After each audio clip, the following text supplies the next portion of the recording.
Welcome to the All Things Nintendo podcast. I'm Brian Shea, and this is a weekly podcast to discuss all the biggest news and games from the world of Nintendo. It is Gamescom week, but as we will get to in a moment, there wasn't a lot of news related to Nintendo coming out of that. Still, we have a bunch of items to talk about, including a Nintendo Direct that did not share any game or console announcements, but rather a tour of the upcoming Nintendo Museum. Joining me for all that is my good friend and former coworker, Alex Van Aken. Alex, how are you doing? Hey, Brian. Thanks for having me. I'm doing well. I'm excited to be back on All Things Nintendo. It's going to be a good show. It's going to be fun.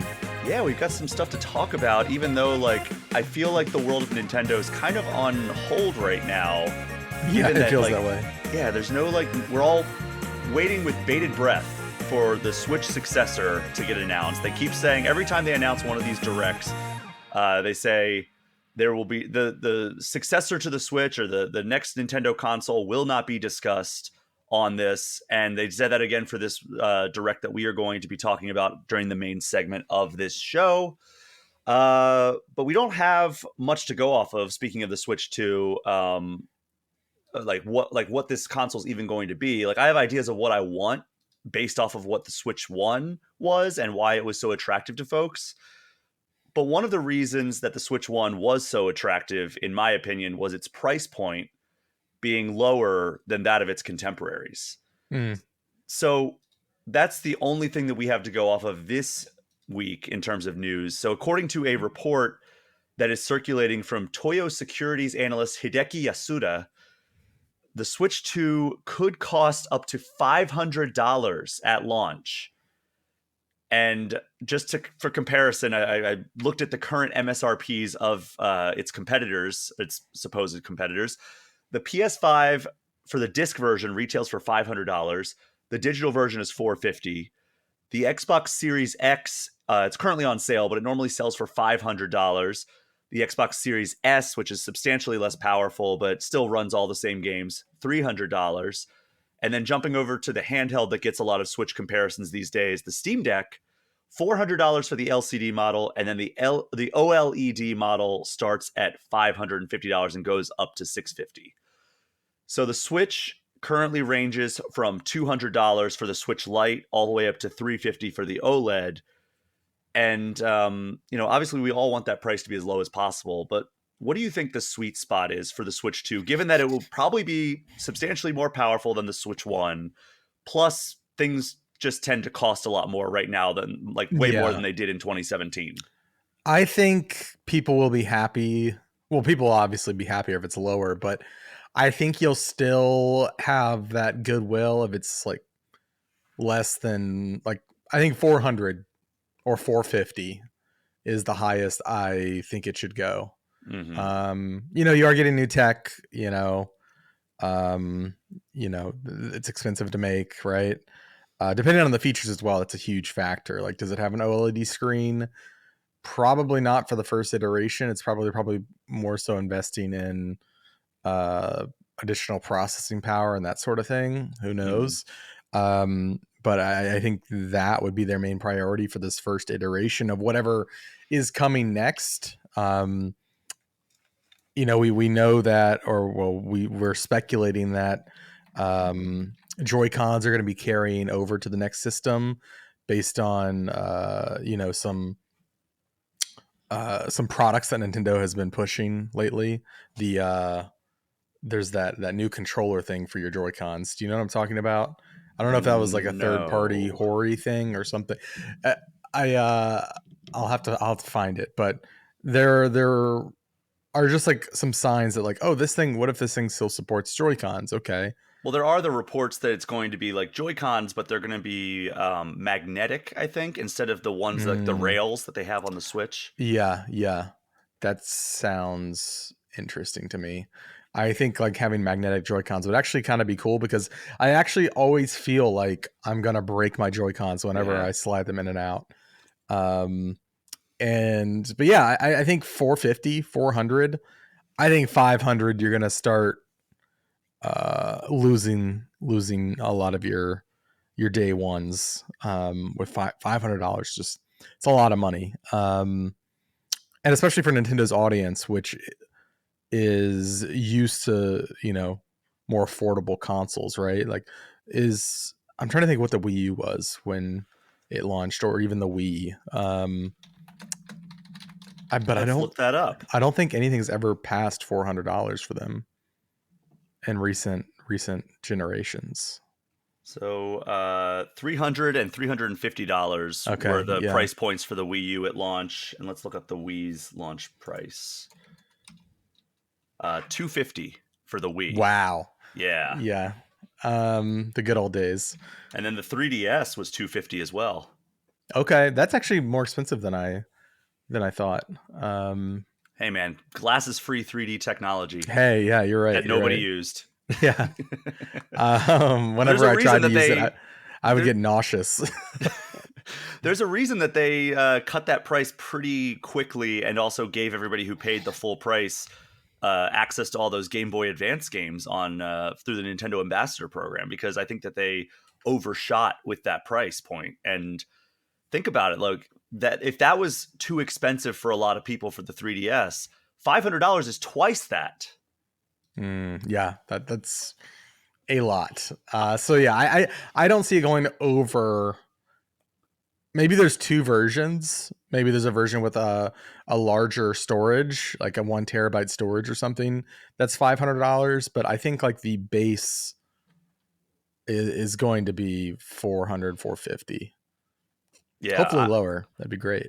I think 400 is kind of the sweet spot. Like, given Mm-hmm. that things are more expensive right now, Absolutely. it's going to be much more powerful technology, you would think. I mean, it's been 7 years, so it'll be 8 years by the time this thing comes out since the Switch 1 arrived.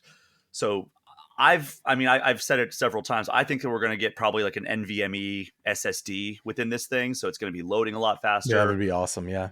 much more powerful processor, graphics, everything. You've got to think that this thing is going to just be like not on par with like the PS5 or Xbox Series X. I think it might be kind of a similar situation as it was when the Switch came out a few years after the PS4 and Xbox One, where it was like, okay, this thing is a little bit less powerful, but you have the trade-off of it being able to be like taken on the go. I think Mm-hmm. that the Switch 2 or whatever it ends up being called is going to come out, and it's going to be less powerful than the PS5 and Xbox Series X, but you're going to have that trade-off where you're like, okay, but I can take it on the go, so it's all good. And with that in mind, I think that it's going to still leverage some of the advantages that those systems bring, like the SSD and like the lower loading times and everything. Um, but yeah, I mean, at $400 sounds about right. And that was another analyst earlier this year predicted that it would be Mm. $400. And Shay, the item I was talking about with the Joy Cons, where I couldn't remember what it was. So Nintendo is publishing on October 17th, 2024. So it's not out yet, but it's a Joy-Con charging stand, a two-way Oh, Joy-Con right. charging stand. Yes. And that's the item that people are like, well, they're still pushing new Joy-Con tech in October 2024. Like, I think people were speculating that, okay, the Joy-Cons might still be usable in some fashion via this. I don't know.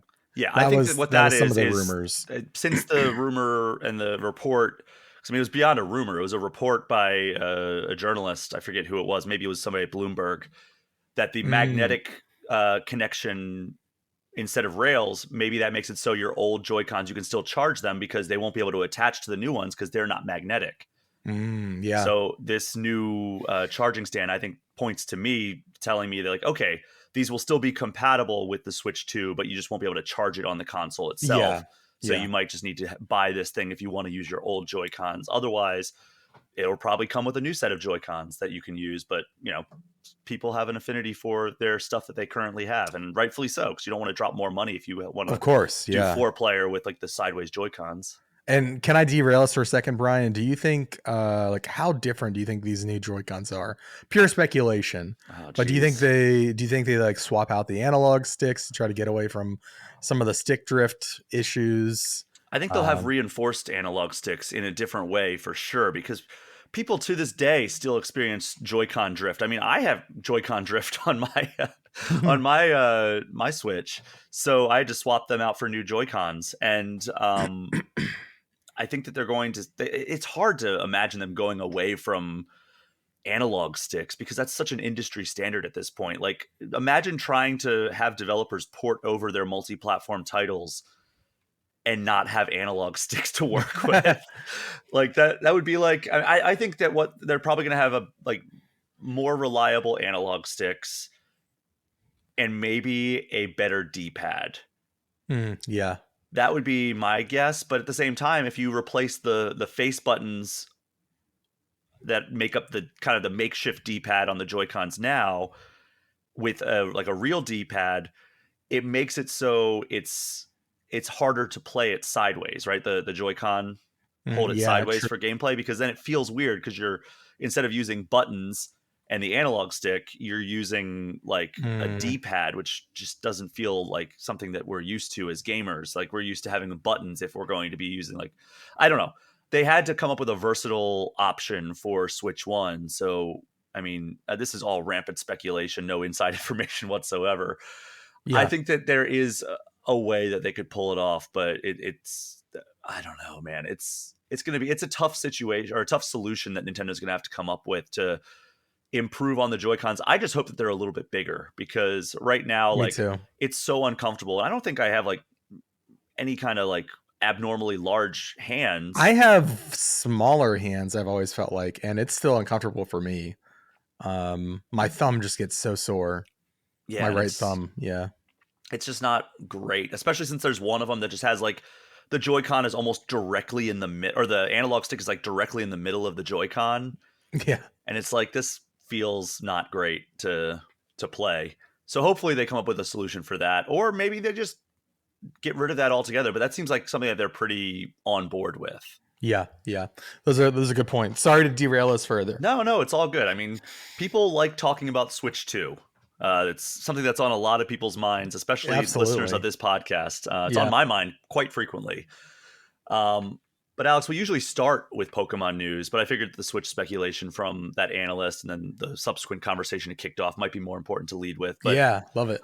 I did want to shout out, I don't want to talk or dwell too much on this, it is very sad, but we lost Rachael Lillis, who many people know as the voice actor who played Misty and Jessie in the Pokemon anime. I don't know about you, but that show was such a huge part of my childhood. Absolutely. And Misty and Jessie were phenomenal characters in it. I mean, I was always so sad that they took Misty away from the anime. Me too. Rachael Lillis was fantastic in that role as Misty, and Jessie as well. And yeah, also Jigglypuff, I just realized. Aw. Those are all iconic voices, Yeah. you know? But yeah, she passed away at the age 55, so way too young. Way too young, yeah. Just really sad stuff. But that wasn't the main Pokemon news. I just wanted to kind of give Of her course, a shout out. yeah. But we have a release date for an anticipated Pokemon app for your phone. Oh, let's go. No, not Let's Go. It's a Pokemon trading card game Pocket. So this lets you open digital packs of cards, build out your collection, trade cards with friends, and even battle. And some cards are special and give you art that expands outside the traditional Pokemon TCG card frame. And I don't know about you. Actually, I do know about you, Alex. I know that you are into the collection aspect more than the playing aspect, the same way I am. Well, there you go. Got him right with me. Always. And so this sounds right up my alley. Like the Pokemon trading card game Live, is that the one that's currently? Yes. Because there's TCG Online, I think, is the old version, And right? then Live is the current version. Live replaced that, and then this seems to be kind of like a pseudo replacement, but more on the collection side. But it looks like you can still battle cards with it. Yeah. So I'm very confused. Maybe you have to be like next to people in order to battle them. I don't know. That would be cool, actually. Didn't they also say like something about like quick battles or something like that? I might be wrong, but it definitely seems like you're right. It's more focused on the collection. I mean, they're giving you 2 free packs a day. Yeah, I didn't realize that this is going to be playable at Worlds, and so seeing folks come out of that, talking about it, I was very envious. Yeah, so the announcement out of Pokemon Worlds was it's arriving October 30th. So very Wow. exciting for that, or very excited for that. Just about 2 months away. Hmm.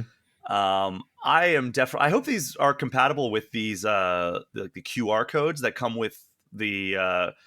And they finally need to have a way that you can scan it intuitively because, I'm I mean, oh, it's so bad. have they improved that at all, Alex? Like you're No. no, oh my god, because like they've had it so like you can type in the little like digits, or you can hold it up to a webcam, not hold it up to like your phone, which is how everybody in the world scans QR codes. Yeah. So and like it's so unreliable to hold it up to your webcam. And I literally have like probably, I mean, I'm not exaggerating when I say I might have 1,000 of these QR codes Yeah. stacked in a drawer because I'm waiting for a good way to scan them. I keep them in like a manila folder, and it looks like the most like I've got like some sort of like very important document that is stuffing this thing, and it's just codes for Pokemon cards because it's so tedious to redeem them. I have like these drawers that sit Hmm. next to my desk. The entire bottom drawer, it has like one old external hard drive and then hundreds upon hundreds of these Pokemon online QR codes. Oh God. It's like why every like restaurants, my local like pub has figured out QR codes. How can the Pokemon company not figure it out? Yeah. But yeah, October 30th. Hopefully that also comes with a way to redeem it. But they ended the trailer with a really cool like a better look at the kind of expanded, I forget what they call them, but like they're expanded versions of these cards. Hmm. And they showed like a Mewtwo one, and like not only like had like the square, but then it expanded out to full screen of Mewtwo like escaping from his like vial. And it not only was that, but it also you could zoom in and like go past Mewtwo, and it looked like you could go around the corner and see what was inside of what he was escaping. Yeah. Like it was a pretty cool looking thing. I thought like, okay, it's just gonna look like an expanded version of it, but it looks like you can actually like manipulate it and zoom in and even like look around corners, which is very, very cool. Has a lot of potential to see like what else is going on like around the like as of right now 2D art. So yeah, Pokemon trading card game Pocket, October 30th on mobile devices. You can pre-order it right now, although I think it's free to play. But Yeah, I tried to load it up, and I was hoping it was like an early playtest sort of situation, but it just seems like if you sign up, it'll notify you when it's live, yeah. which is what Twitter's for. Uh, but yeah, I'm very excited to check it out. We've been waiting a while for this, Since February, so right? Wasn't it announced in February, or was it it feels before like it was. that? It feels like it was longer. Although this year has been a lot, so maybe it I don't was know what just you in mean. February. Yeah, yeah, exactly. But yeah, I can't wait. All right. Well, that's coming October 30th. I will definitely be doing the pre-order thing, even though, like you said, I'll probably know when it's live before my phone even notifies me because Yeah, of exactly. Twitter. But speaking of release dates, we got a new trailer for a game that I know we are both excited for. That is the Plucky Squire. And Yeah. you got your hands on this at Summer Game Fest. So I'll throw it to you. Talk to me about why you're excited for this game, because I haven't played it yet. I've only seen the trailers. Yeah, so I played it for about an hour alongside James Turner, the art director on the project. Also, one of Um, the primary what? spokespeople that we talked to at Pokemon Sword and Shield's cover story back in 2019, Yeah, because he's the yeah, former art director of the Pokemon series. yeah, exactly. Um, and so I chatted with him for about an hour while I played the game. He answered a lot of my questions. It's a weird game to describe because there's so much going on here. It starts out you're in a storybook. It's more think like 2D action. I guess you could say like a Zelda, like 2D Zelda like, in a lot of ways. Very quickly, the bad guy in the game, um, he he essentially casts you out of the pages because he realizes that his fate is already sealed. The book's already been written, and you are meant to defeat him in the book. And so, what better way to interrupt that than by casting out the character that's supposed to defeat you? And so, I didn't see how this all plays out, but essentially, you eventually get the ability to hop out of the pages, um, And when you do that, whenever you leave the book's pages, you turn into a 3D version of the character. And so suddenly you're playing a 2D game, you jump out of the page, now you're playing a 3D platformer.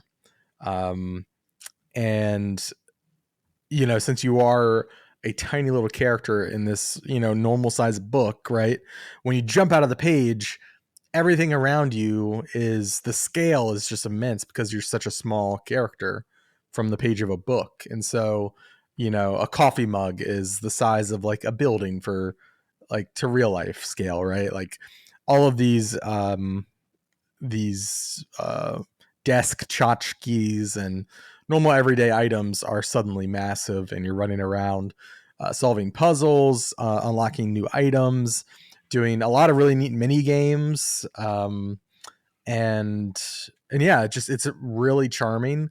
There's also, not only do you jump out of the page and go into the 3D world, in the 2D world there are these I think they're like hands and stars, or they're like the green glowing symbols on the pages.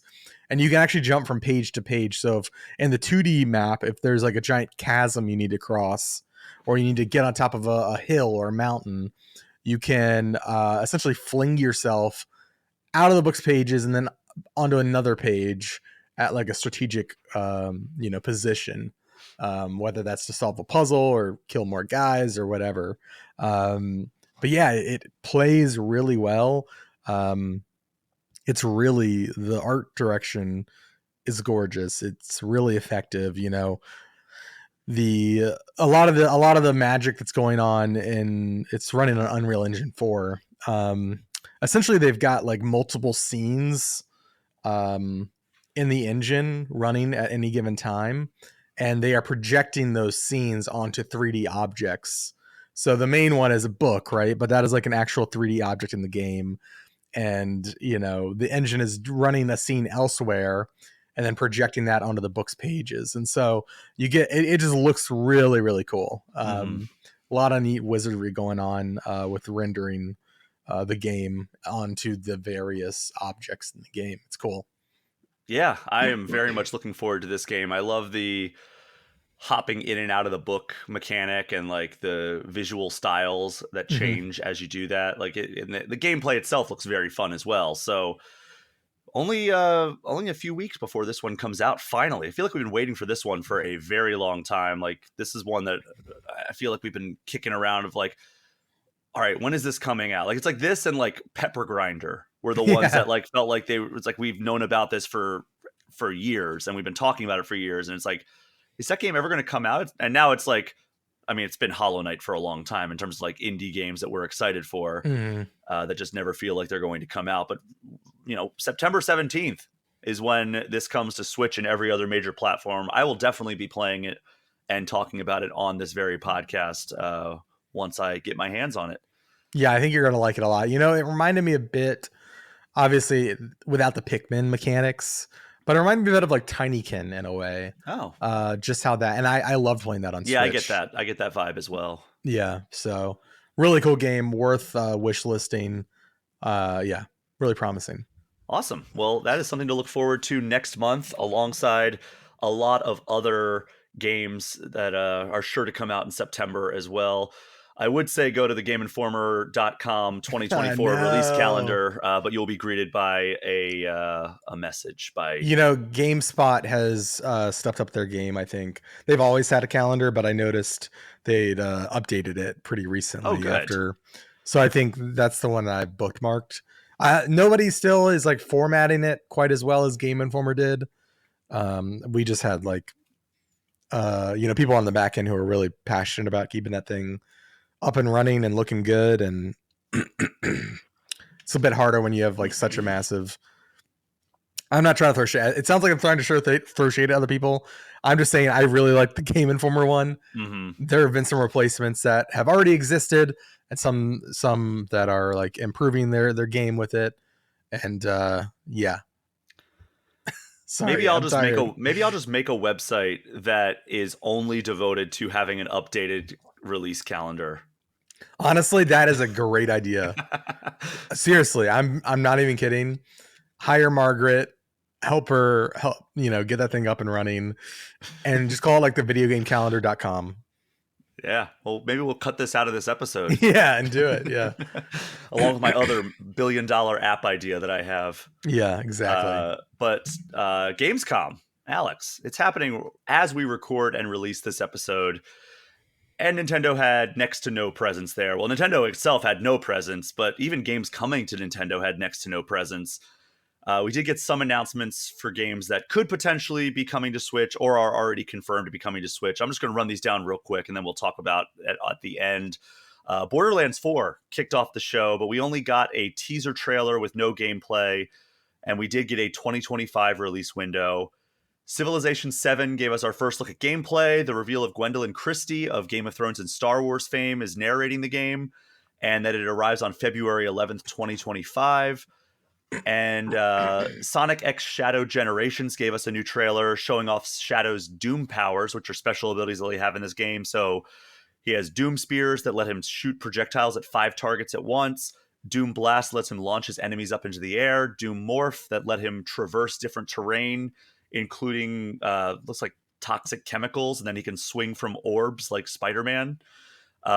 Doom Wing allows him to fly through the air and looks like it's going to open up levels quite a bit.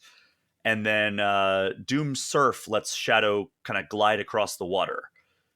So I told you it was pretty anemic from a Switch perspective, because I believe that's all the big titles anyway that there are. I mean, there's obviously a lot of indie games that are going to be coming to Switch as well, but we can't really devote an entire episode running down that entire list. But of those big announcements, what are you most excited about? To be honest, I don't know. Not a Borderlands guy? I think I like Borderlands a lot. Probably Borderlands, honestly. I skipped out on 3, unfortunately, and I feel like that kind of it just wasn't really resonating with me. I know a lot of folks like the kind of Twitch streamer baddies and stuff.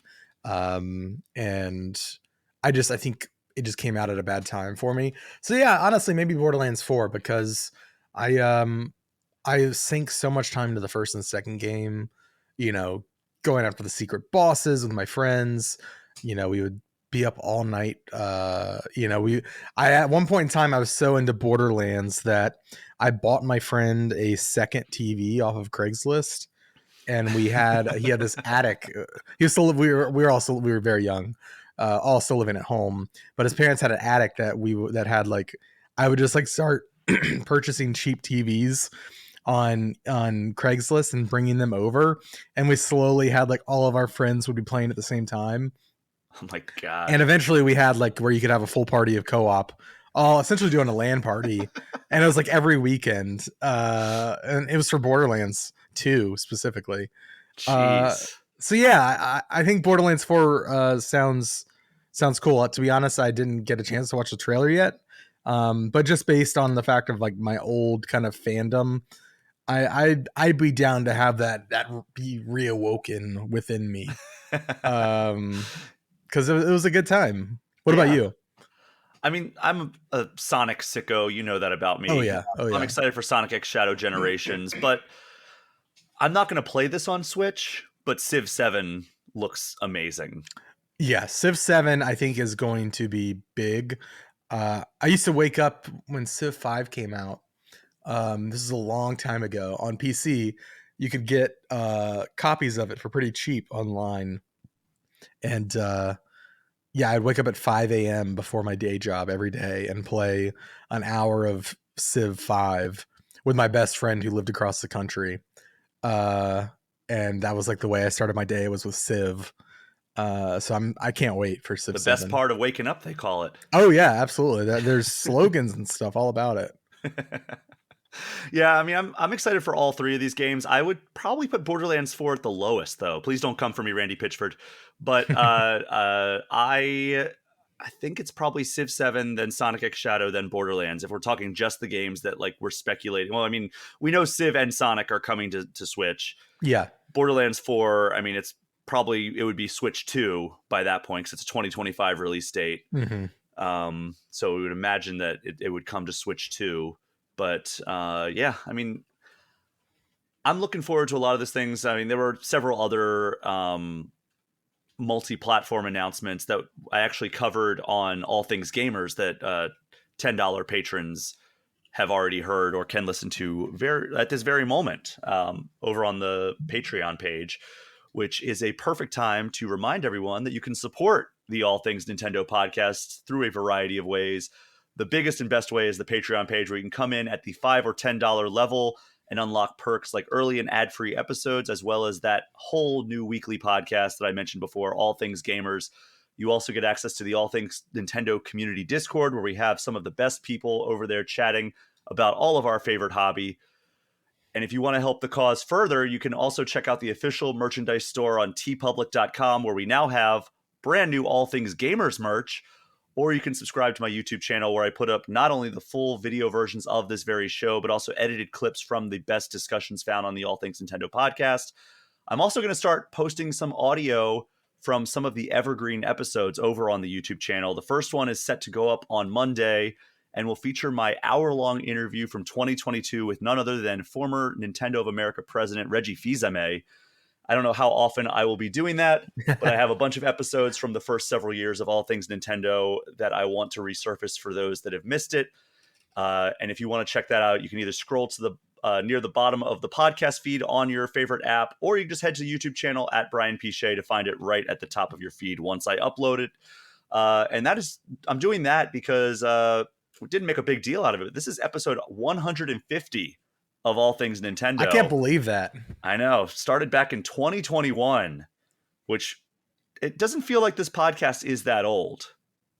It doesn't at all. Like, but we're coming up on 3 years. Yeah, there are a couple of other shows that we started around the same time at Game Informer that didn't make it in the end. You're the only survivor. Yeah. And from panel to podcast. So one was hosted by Ben Reeves, who when he left, Marcus Stewart took it over temporarily, and then John Carson too, right? John Carson as well. And then from panel to podcast, when Andrew Reiner left, nobody else really was able to pick that up, because he had such the unique combination of love for comics and love for video games. So I mean, those podcasts unfortunately didn't last after the original host left, even though Marcus and John did a fantastic job. But yeah, I'm happy to have been able to take All Things Nintendo independent and reach this milestone of 150.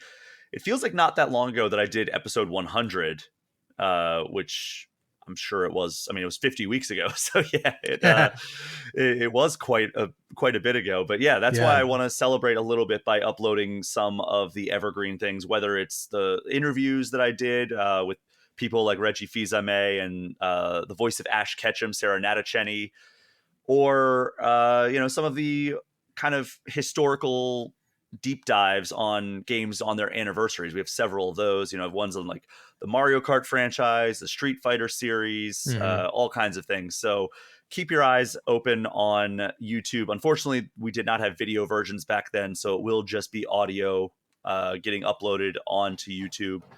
But if you want to check that out, head over to @BrianPShea on YouTube. So, Alex, the thing that most caught my eye from this past week wasn't actually from Gamescom proper, but it was Sonic X Shadow Generations. It's the collector's edition. Oh, yeah. Goodness gracious. Did you see this? I did. It looks awesome. Both the fellas standing on top of the Dreamcast, right? Oh, my God. So, yeah, it comes with the day one edition of the game, the Sonic Adventure skin for Sonic. So when you're playing Sonic Generations, you can make modern Sonic look like he did in Sonic Generations, which is always a fun thing. I mean, or Sonic Adventure, I'm sorry. They did that for Mario Odyssey. When you, near the end of the game, you could unlock the Mario 64 skin for Mario in that game, which is very fun to play around in. But that's actually, I think, if you pre-order any version of the game, you get the Sonic Adventure skin. This collection edition also comes with Gerald Robotnik's journal, which is very cool. One thing, the commemorative Dreamcast case. Oh yeah, the jewel case. Yeah, that's very cool. Reversible cover as well. A steel book, deluxe art book, the original soundtrack on CD. Don't you get like their shoes or something? Yeah, you get the keychain featuring Sonic and Shadow, as well as classic Sonic's shoes. Chow minifigure. collector's box and individually numbered certificate of authenticity. And then, as you mentioned, the crown jewel, an incredible Sonic and Shadow statue that stands atop a Dreamcast model. And I saw this and I immediately got flashback to the Sonic Mania Collector's Edition, which has a giant Sonic statue standing on top of the original Genesis model. Yeah. So They do a really good job with their collectible statues. they really do. Like, God, this is such a good looking statue. Yeah. Sonic and Shadow. Oh, man. People on the video version are seeing it kind of up on the screen. But pre-orders are available now on limited run games, and they say they'll remain open until October 6th. So you have a little bit of time there, but here's the rub. It's $250. So Sonic X Shadow Generations, from what I played it at Summer Game Fest. It's really fun. Mm-hmm. But especially now that I'm unemployed, that is a tough pill to swallow. I used to buy a lot of collector's editions. Like I have like the entire Mass Effect trilogy collector's edition, which that Mass Effect 1 collector's edition in particular is extremely valuable now. Yeah. But I've really dropped off on buying collector's editions, especially since they've skyrocketed in price. Like this one is the most tempted I've been in a long time. But do you still buy collector's editions for games? No, and in fact, I rarely ever did, just because I didn't have the money growing up for it. I would grab like the if the collector's edition was, the $10 more for a steel book or whatever. I did a lot of those, but anything over $100, and I pretty much I'm good. Now I have gone back and purchased old items from collector's editions that I really like now that I have, more money. But like, I'm not buying like sealed or complete in box, just like, oh, I like that statue, let me buy that. And that's more so like where I'm at. Working at Game Informer, we got sent a couple of, most of the time they'd be digital. I'm trying to think if I ever got any collector's editions. I got a few, yeah. Yeah. I got a really cool Final Fantasy VII Rebirth one.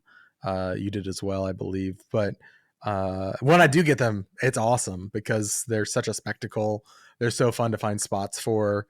And eventually, I'm planning to like for video viewers. My back behind my desk is just like blank walls.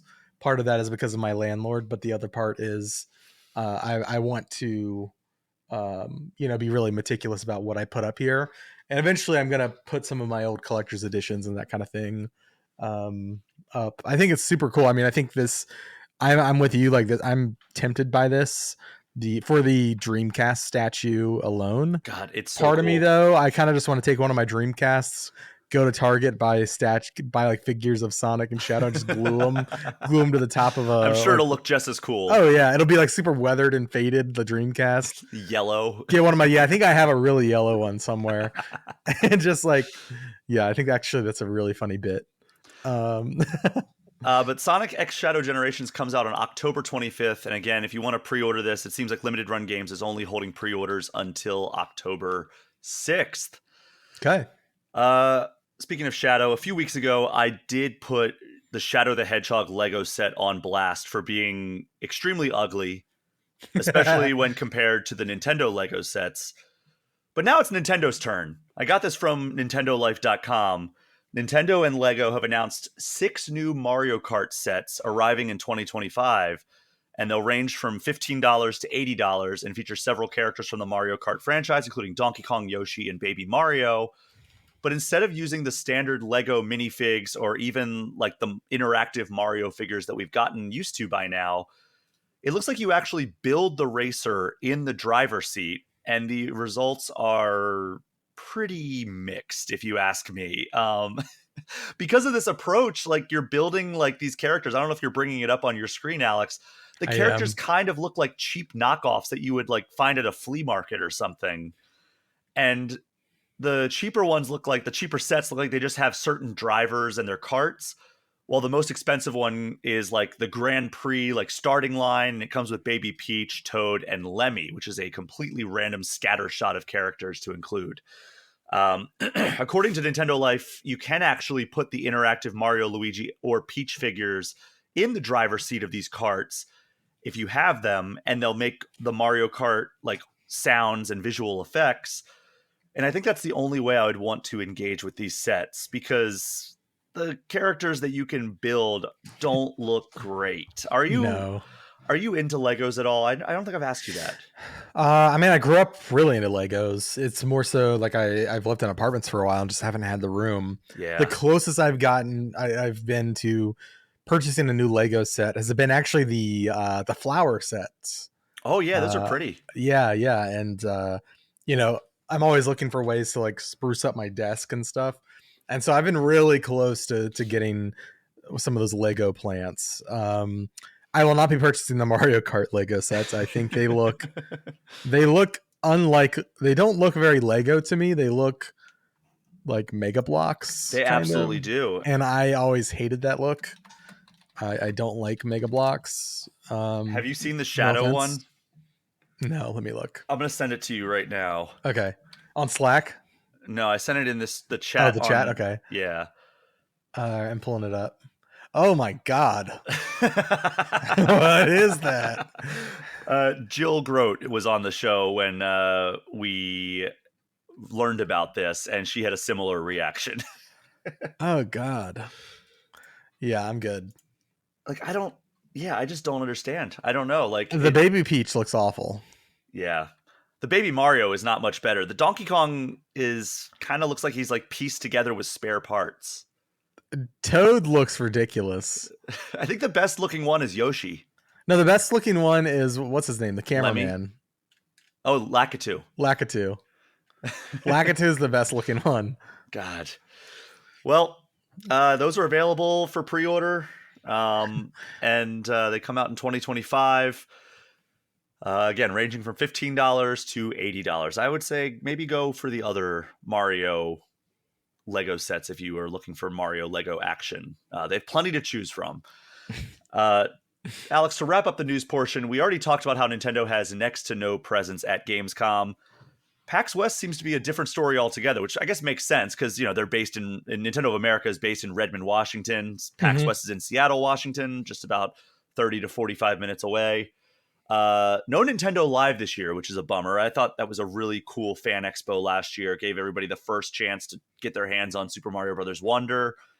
But Nintendo has announced on Twitter it is bringing hands-on demos for The Legend of Zelda Echoes of Wisdom and Super Mario Party Jamboree, which means people will be playing these games starting August 30th. So that's very soon. That's next week. Yeah, I'm going to be one of those people. Oh, I was just about to ask. I don't have plans to go to PAX West unless something drastic changes. But yeah, are you going to try to line up or get an appointment to check these games out? Yeah, I think both of them. I'll try to maybe use Media Hour. There's usually a Media Hour to go and do that kind of thing. Yeah, that's awesome. I knew they were going to be there. I didn't realize it was going to be playable. So that's one of my days sorted. Nice. Yeah, I can't wait. I mean, obviously, Echoes of Wisdom looks so cool. I can't wait to use all of the different abilities that Zelda has in that game. Did you see the recent trailer? I think it was last week. I did. Yeah. Yeah, they're doing some cool stuff. They are. I can't wait for that game.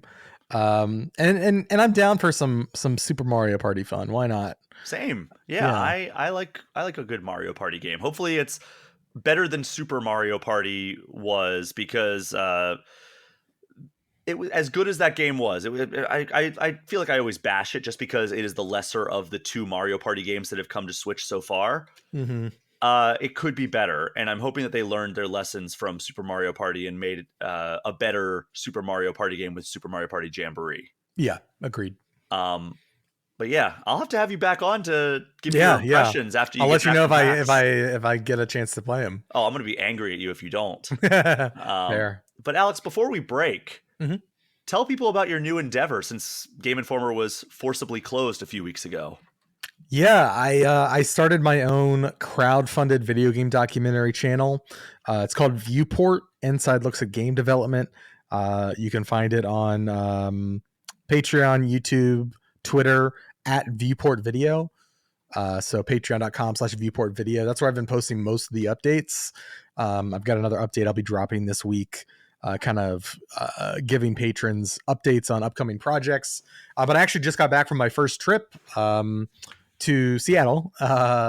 And I went and visited Agro Crab, the creators of Another Crab's Treasure, and learned about the making of the game and the studio's approach to game development. I also went and met up with Kelsey Lewin, Hey, formerly friend of the show. Video Game History Foundation, friend of this show, friend of Game Informer, and co-owner of Pink Gorilla, which is a renowned retro game shop in the Seattle area, a series of shops. I went there last year. Yeah. And I followed Kelsey along throughout the day to see what it's like running one of America's most popular retro game shops. That's It was a really awesome. interesting experience. The video is going to be great. Both of those videos are going to be awesome.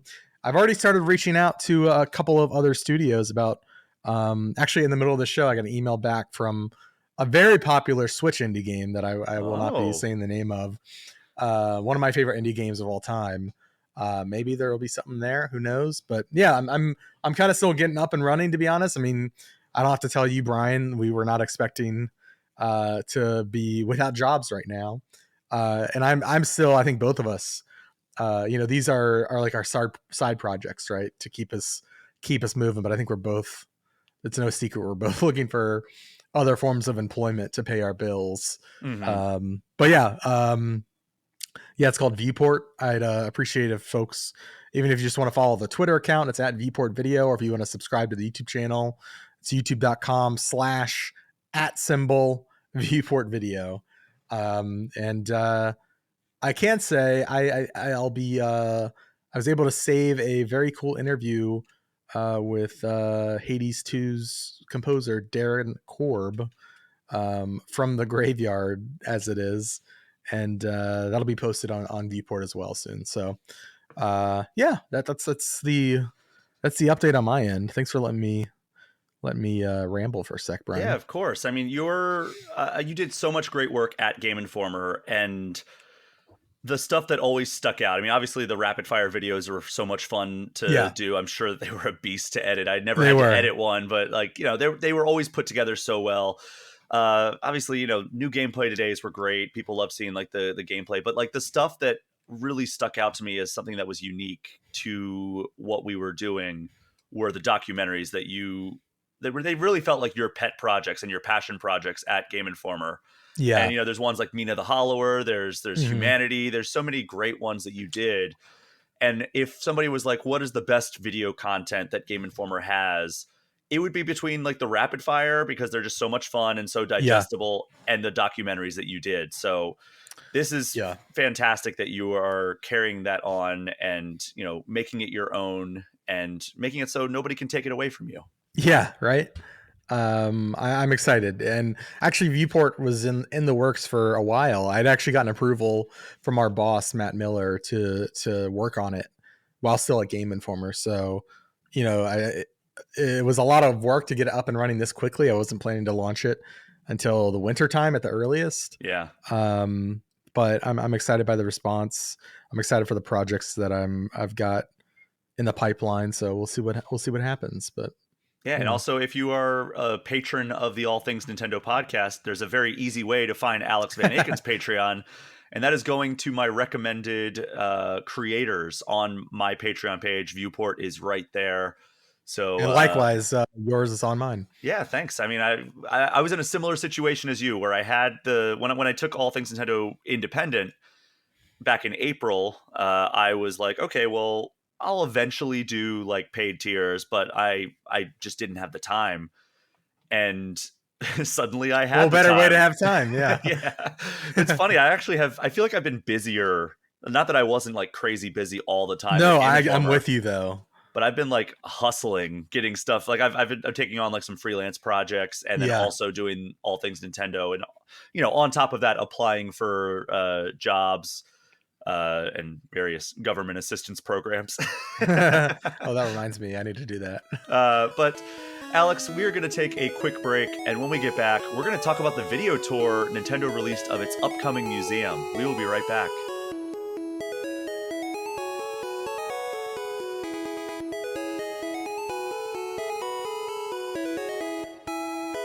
We are back, and believe it or not, we got a Nintendo Direct this week. Unfortunately, no games were shown, and Nintendo did not utter the word Switch 2, aside from telling us that it was not going to be talking about Switch 2.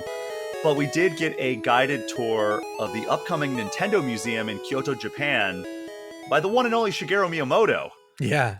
I love when he does this, by the way. Like, he did it for Super Nintendo World when that was first opening as well. And he is such a good tour guide. And I don't know about you, but watching this, I kind of got a little emotional. Like, watching this man who is like responsible for so many of these unbelievable games. I mean, obviously he's getting up there a little bit in age.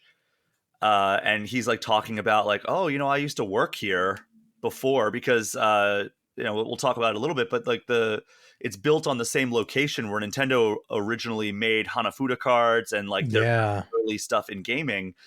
And he was like, yeah, I used to like come here and do my job before we relocated to the new location. And it's like, man, I just watching him give this tour and like kind of like he seemed almost reflective himself, like about like all the history because this is a lot of the stuff is stuff he saw firsthand when it was out. And I don't know, something about it just kind of hit me when I was watching it of like, geez, like, he's been around for so much of this stuff, and like he's not only been around for it, but he's responsible for so much of this stuff. Yeah, absolutely. I agree. It was kind of an emotional video. And also they did a great job of like kind of showcasing the history of Nintendo and how it's been around for 135 years. And they even have like a case in the museum itself with a lot of the toys that they manufactured. Yeah. And that sort of thing before video games. Very cool. I would love to go to this someday. Yeah, absolutely. I mean, it's streamed on Mondays, just giving us like some idea of what to expect. They made the exterior look kind of similar to Nintendo's HQ building, which is kind of cool because it's such like an unassuming building as it is. Yeah. But the exterior also has a Mario themed plaza with warp pipes, question blocks, and a super mushroom. And the tour, once they get inside, starts on the second floor. It has Miyamoto showing that the floor features a ton of products that Nintendo's released since its founding. And there are giant controller statues hovering over the different areas. And most of the area is devoted to video game handhelds and consoles. But there's also a section dedicated to the pre-Famicom era, as you indicated. This has things like the copy machine that Nintendo made and the baby stroller, all the toys that you talked about, and then the Hanafuda cards that that Nintendo was kind of known for prior to jumping in and becoming like the name in video games. So when you go through the gaming sections, which are dedicated to kind of like the various eras of Nintendo's gaming business, they have like different consoles, peripherals, and games. And it's very cool in those early eras, especially because of like the differences were so much bigger back then. Like the NES and the Famicom look so different. The Super Famicom and the Super NES look so different. And then they also have TVs at these sections with directional speakers that you can only hear when you stand directly in front of it, which is very cool. It's almost like the audio version of a 3DS, where it's like the directional cameras, and now it has directional speakers, which is neat too, because like I can imagine like it would just be a mess of sound if you had all TVs, but like they're so smart with the way they implement this stuff. Down on the first floor, there is a giant screen actually on the floor where you can use your phone or tablet to play traditional Japanese card games. And it seems like that first floor overall is like the interactive floor. And like the second floor seems like it's like the museum floor, like the traditional museum of like, look at all these artifacts from the past. And Nintendo of America actually has one of those, like a mini version of that at their headquarters out in Redmond, Washington. I've been there a few times. They're very protective over it though. Like you have to be with the right person to let you in. And like, even then they're like no pictures, nothing like that. Like they're very, very protective. Even like once you get past that first, like the lobby, you can't take pictures anyway. But like, they're it's very restrictive, which is strange because it's just like you go in there and it's like Nintendo 64 consoles and GameCubes, and it's like this is like a nicer version of what you could see at like a nice retro game store. and not too dissimilar from what you see at like Nintendo New York. But yeah, so first I floor. Go ahead. Oh, sorry. I wonder. I heard that some of the Nintendo New York store stock, like the Golf 4 Game Boy and stuff, isn't there anymore. And I wonder if it's being sent to the Kyoto Museum. That would I just make had that thought. sense. Yeah. Yeah, I mean that would make a lot of sense.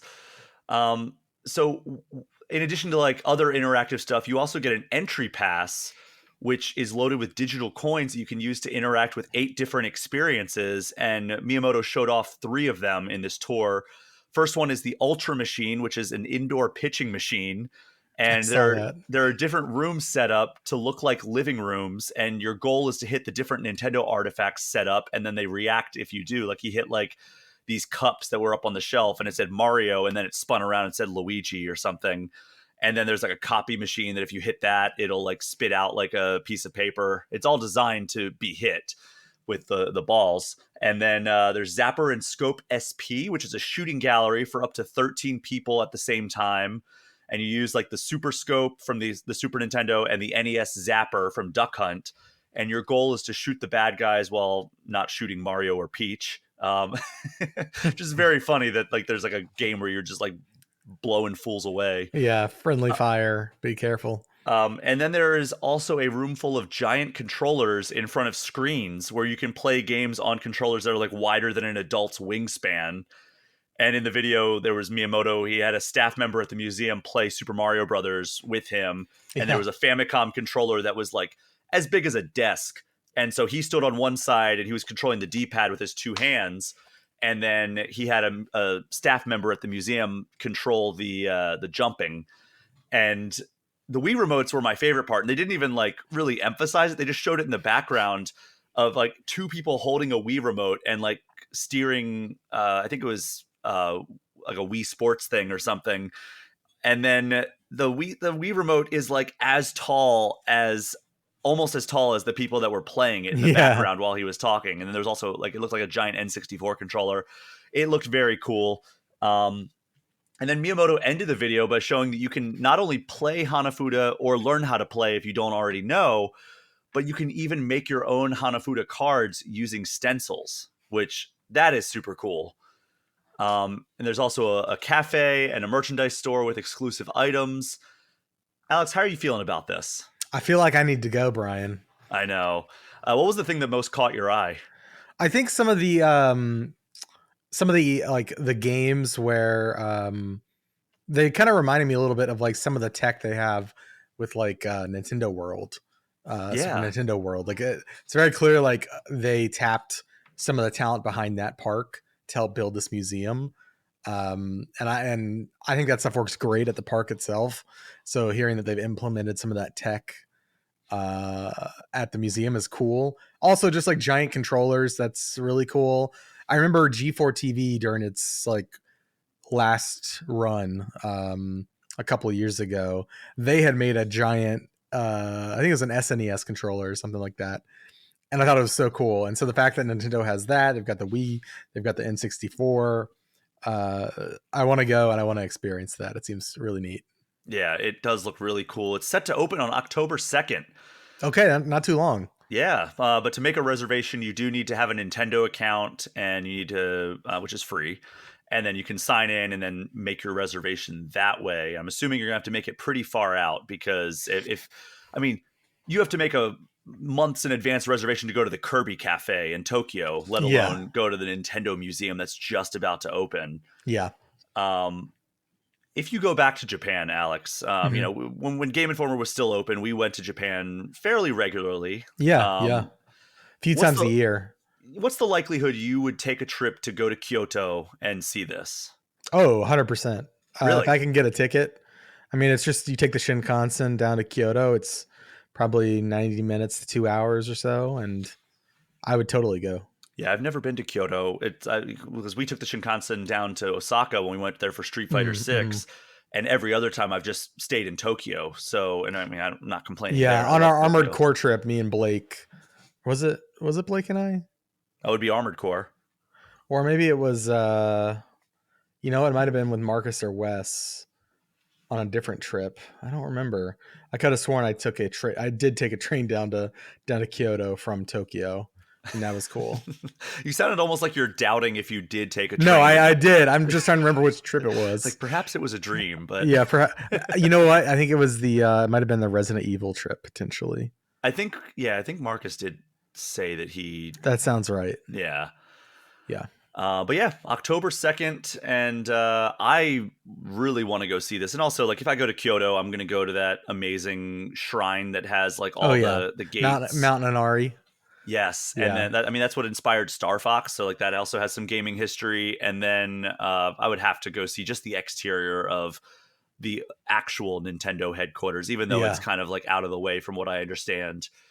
But yeah, that would be my Kyoto trip. And also, when I was out in Tokyo last month with Wes, he was telling me that apparently there's like he had one of the best meals of his life in Kyoto. So I'd have to get that restaurant name from him. Yeah. But Alex, we're going to take a quick break, and when we get back, we're going to do Everybody Votes and get an eShop Gem of the Week out of you. We will be right back.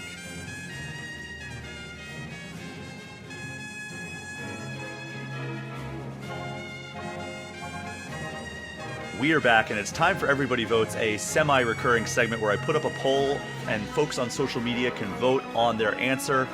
This time, I mean, this was several weeks ago because I put this up prior to the Game Informer closure, and things have been kicked down the line because of that. But it was a big topic. Which standard Nintendo controller is the best? And I got a few hundred votes across Twitter and Threads, Alex. But here were the options, and people gave me crap because of the options that I threw out here. But SNES, N64, GameCube, and Switch. What would be your answer here? Standard, so Pro controller doesn't count? I would say no. No Pro controller. I would say out of those options, it'd be GameCube. Okay. Well, that's what won. Like the GameCube, I think is an overrated controller. That's probably a hot take to say. No, I think I agree with you. Just out of the options. I also think it is the winner of these options. What would be if it wasn't these options? What's the one that you think is missing? Is the Wii? I do really like the Wiimote. Really? I would play Smash sideways with it and have a great time. No, I don't like the Wii because I don't like the nunchucks all that much. I think it would be the GameCube controller, the Switch Pro controller, and I guess the SNES controller. I have a lot of nostalgia for the N64 controller. It's a beast to use though. Yeah. So in practicality, it's not great. It's also made it so that it's very difficult to port Nintendo 64 games to modern systems without some extreme like remapping. Like I bought the Switch Online N64 controller just for the purposes of playing N64 games on Switch Online because trying to play them with the Pro controller or the Joy-Con is just a nightmare. Yeah, it is. So that was a must. The N64 came in last out of this poll. I could see that, yeah. So here's how it played out. GameCube, 48%. That might be the most like anytime I've done more than two options. I think that might be the most that any option that I've put out there has gotten. Mm-hmm. Number 2 was SNES with 30%. Number 3 was Switch with 15%. And then N64, a measly 6%. Yeah. And it's weird. It was really consistent across Twitter and Threads. I thought like maybe Threads would be way higher on one and Twitter would be way higher on the other, but they were almost like deadlocked in terms of like the exact percentage almost. So it's scientific. It is. This is scientific is what I'm saying. Yes. Yeah. But Alex, that brings us to the final segment of the show. It's the eShop Gem of the Week. Chance to give some shine to a game that might not otherwise get it. What is your eShop Gem of the Week? Yeah, my eShop Gem of the Week is a game called A Monsters Expedition. It's $24.99 on the eShop. It is a 2D puzzle game, top down. It's a very pretty game where you are playing as a very cartoonish monster with a backpack, and it's kind of like a open world puzzle game. So you're rolling logs, trying to get from island to island. and there are a lot of obstacles in your way, like trees and tree stumps and rocks, um, and you're essentially trying to line up these logs and make them float in the water so Okay. that you can cross them and get to the next island. And it's kind of like there's like a nice like fog of war almost. The game is like very atmospheric, and you're going through a lot of different biomes, and it's a really good game. I like it a lot. There's I think over 100 islands, Oh, wow. and if you like puzzles, especially puzzles where like you are pushing an object around and trying to I guess like logic puzzles, right? That kind of thing. It's a ton of fun. Again, it's called a Monsters Expedition. It looks great on Switch, especially if you have an OLED screen. That's where I played this on Switch myself. It's on other platforms, of course, but I just think it looks great on that screen. And I think this might have been a COVID game. Came out in 2021, I Yeah, believe. August 2021 is when it came out. Yeah, I'll be honest, I have not heard of this one. yeah, it's a lot of fun, Brian. I think you'd like it. It's great for like, okay, I've got 10 minutes. I want to play something. Okay, let me get to the next island. Yeah. Um, and the world is just really interesting. You see some cool stuff. I'm a fan. I'm a big fan. Well, it's on sale currently as of this recording. Usually they'll provide end dates for the sales on eShop, but this one just says it's on sale for 15% off, so it's 21.24 currently. Normally it's $25. Okay. But yeah, it came out in 2021. I'm shocked I haven't heard of this because it does look very up my alley. Yeah, this is one that has a big Switch tax because on Steam it's on. Well, I guess this is okay. So on Steam, there's a sale that ends September 2nd for Okay, the so maybe game. it's going to line up with that. That's a long time to be on sale. Yeah, it's on sale on Steam for $9.99 Okay, so till September 2nd. So that's a theoretically, the Switch sale also goes that long. but the Steam version's a lot cheaper. Did the Steam version come out earlier? Is it August 2021 as well? September 2020. Okay, so it was almost a full year. So maybe that's why Yeah, it's cheaper on Steam. But even so, like, probably. Yeah, I don't know. But yeah, that but I've played it on Switch. It's great. Uh, Worth the money, I think. and again, it's currently on sale for 15% off. Normally it's $25. So yeah, check out a Monsters Expedition if that sounds up your alley. It does look like a very pretty game, as you had indicated as well. Yeah, Alex, we did it. we did We it. made it to the end of to peel back the curtain, a technical nightmare of a show. Hopefully, Oh, of I'm able course. to edit it through and make it so that this is not as disastrous as this recording session was.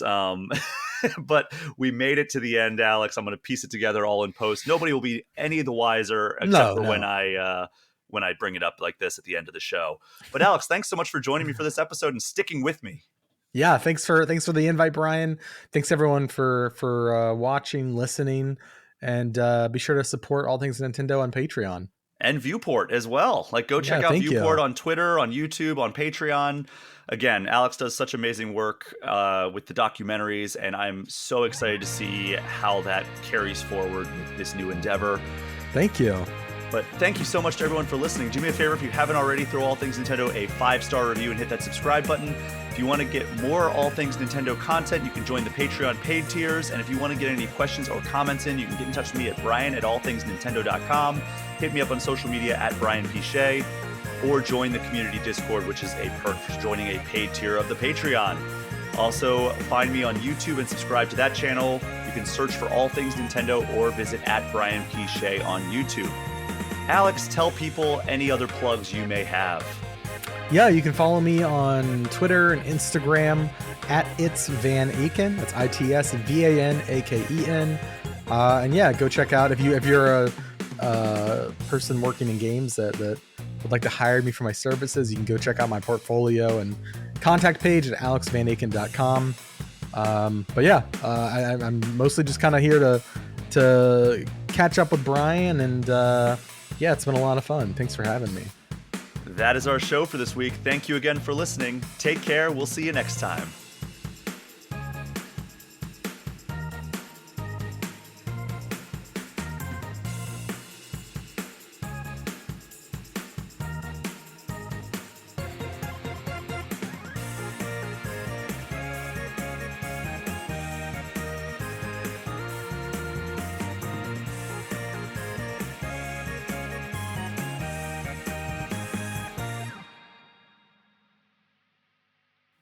Before we wrap up, I just want to give a special shout out to all of the $10 patrons of the All Things Nintendo podcast: Aaron, Elena, Alex Stadnick, Andy, Ben, Born Orpheus, Brooke, Chaps My Ass, Colton, Ian T. Clark, Jacob, Jason, Jawar Hello, Jill, Johnny Five, Jordan, Joseph, Joseph Jury, Justin Childress, Cody Gibson, Lindsay, Marshall, Megan, Michael, Toad, Nintendo 101, Pat, Paul, Pratable, Rob, Roger, Russell, Sarah, Scott, Smithy Poo, Tux DC, Wham Bam Sam the Gaming Man, Zach, and Zachary Pliggy. Thank you so much for supporting the All Things Nintendo podcast. The show would not be possible without you and the $5 patrons listed in the show notes.